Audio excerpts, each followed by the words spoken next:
कहते हैं कि चढ़ते सूरज को हर कोई सलाम करता है, लेकिन जब वही सूरज ढलने लगता है तो कोई उसकी तरफ देखना भी पसंद नहीं करता। बॉलीवुड भी एक ऐसी दुनिया है जिसकी चमक धमक के पीछे बहुत गहरा अंधेरा है, और जब कोई सितारा उन अंधेरों में खोता है तो कोई भी उस सितारे की सुध लेना पसंद नहीं करता।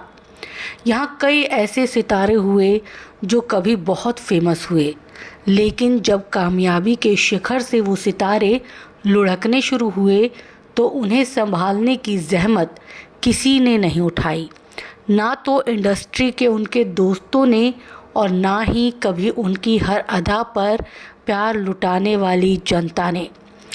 इस लिस्ट में सबसे पहला नाम है अभिनेत्री गीता कपूर का।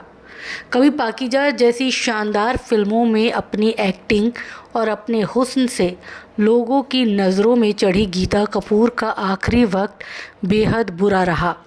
गीता जब बूढ़ी हुई तो इनके बेटे से इनकी जिम्मेदारियां संभाली नहीं गई। गीता को ब्लड प्रेशर की शिकायत होने लगी। इलाज के बहाने इनका बेटा राजू इन्हें मुंबई के गोरेगांव स्थित SRV हॉस्पिटल ले आया। यहाँ डॉक्टर से इनके बेटे ने कहा कि आप इनका इलाज शुरू कीजिए और मैं ATM से पैसे निकाल कर लाता हूँ।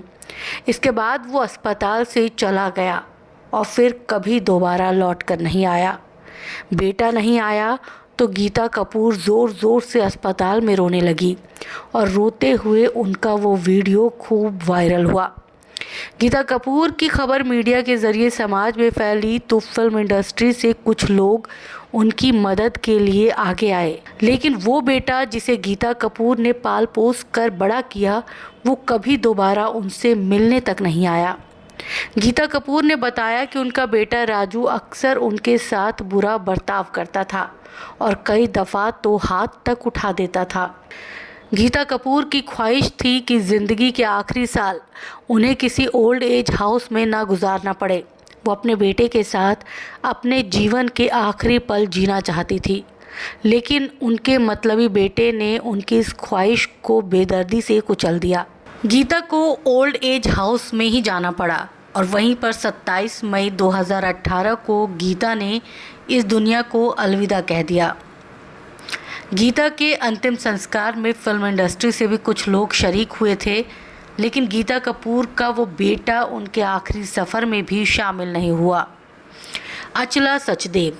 साल 1965 में रिलीज़ हुई फिल्म वक्त का गाना ऐ मेरी ज़ोहरा ज़बी आज भी लोग बड़े शौक़ से गुनगुनाते हैं। फिल्म में बलराज साहनी वो गाना अपनी पत्नी के लिए गाते हैं और उनकी पत्नी होती है अभिनेत्री अचला सचदेव। लंबे वक्त तक ये फिल्म इंडस्ट्री में एक्टिव रहीं और अचला सचदेव ने 150 से ज़्यादा फिल्मों में काम किया। शाहरुख खान की DDLG में सिमरन की दादी के रोल में भी अचला सचदेव नजर आई थी। फिल्म इंडस्ट्री छोड़ने के बाद अचला अपने पति के साथ पुणे रहने के लिए आ गईं। पुणे में इनके पति की फैक्ट्री थी जिसका नाम था मॉरिस इलेक्ट्रॉनिक्स। पति के साथ अचला यहाँ एक बड़े से बंगले में रहती थी। ये अचला सचदेव की दूसरी शादी थी और पहली शादी से अचला को एक बेटा था जो अमेरिका में नौकरी करता था और वहीं अपने परिवार के साथ रह रहा था।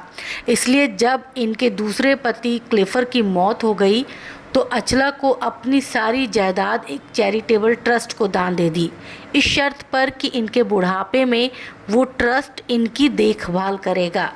लेकिन साल 2011 में एक दिन अचला सचदेव अपनी रसोई में फिसल कर गिर गई और बुरी तरह से घायल हो गई। इनके एक पैर में फ्रैक्चर हो गया और सिर में भी काफ़ी चोटें आईं। CT स्कैन में पता चला कि इनके ब्रेन में कई जगह खून के थक्के जम गए हैं। अस्पताल में इलाज के दौरान ही ये पैरालाइज का शिकार हो गई और इनकी आंखों की रोशनी भी चली गई और आखिरकार 30 अप्रैल 2012 को 51 साल की उम्र में अचला सचदेव ने इस दुनिया को हमेशा के लिए अलविदा कह दिया। अचला सचदेव की मौत की खबर को मीडिया ने प्रमुखता से दिखाया और बताया, लेकिन जिस फिल्म जगत में अचला सचदेव ने अपने आधे से ज़्यादा ज़िंदगी गुजार दी, वहाँ से किसी ने भी इनके आखिरी सफ़र में हिस्सा लेने की जहमत नहीं उठाई। अचला के आखिरी सफ़र में उनके कुछ रिश्तेदार और दोस्तों को मिलाकर कुल 40 लोग शामिल हुए थे। अमिताभ बच्चन और एकता कपूर ने भी अचला सचदेव को श्रद्धांजलि ज़रूर दी थी, लेकिन किसी और ने तो अचला सचदेव को याद करना तक गवारा न समझा। अपनी ग्रेसफुल स्माइल से हिंदी सिने प्रेमियों को माँ के रिश्ते की खूबसूरती दिखाने वाली अचला सचदेव जिंदगी के आखिरी पलों में अकेलेपन से जूझती रहीं और अकेलेपन से लड़ते हुए जिंदगी से पीछा छुड़ा कर चली गईं। विमी की कहानी इन सभी सितारों में शायद सबसे ज़्यादा दर्द भरी है। विमी एक बेहद अमीर खानदान से ताल्लुक़ रखती थी। किसी तरह विमी को B.R. चोपड़ा की फिल्म हमराज में काम करने का मौका मिला और हमराज के बाद अचानक ही विमी रातों रात लोकप्रियता के शिखर पर जा पहुंची।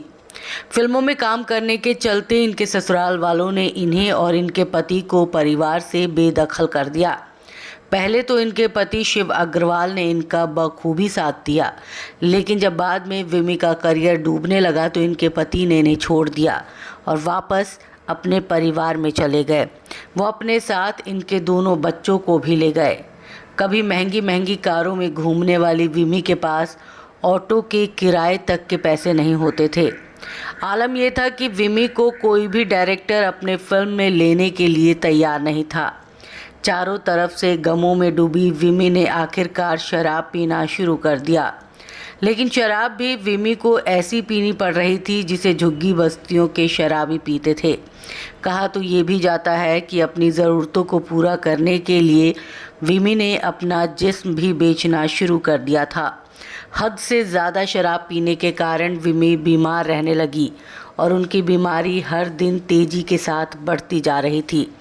आखिरी दिनों में विमी के साथ ही रहे जॉली नाम के एक आदमी ने विमी को एक दिन मुंबई के नानावटी अस्पताल में भर्ती करा दिया। उसी अस्पताल में विमी ने 22 अगस्त 1987 को ये दुनिया छोड़ दी। हालत ये थी कि विमी की लाश को अंतिम संस्कार के लिए शमशान घाट तक ले जाने के लिए गाड़ी का इंतज़ाम नहीं हो पाया। विमी को एक ठेले पर रखकर शमशान तक ले जाया गया।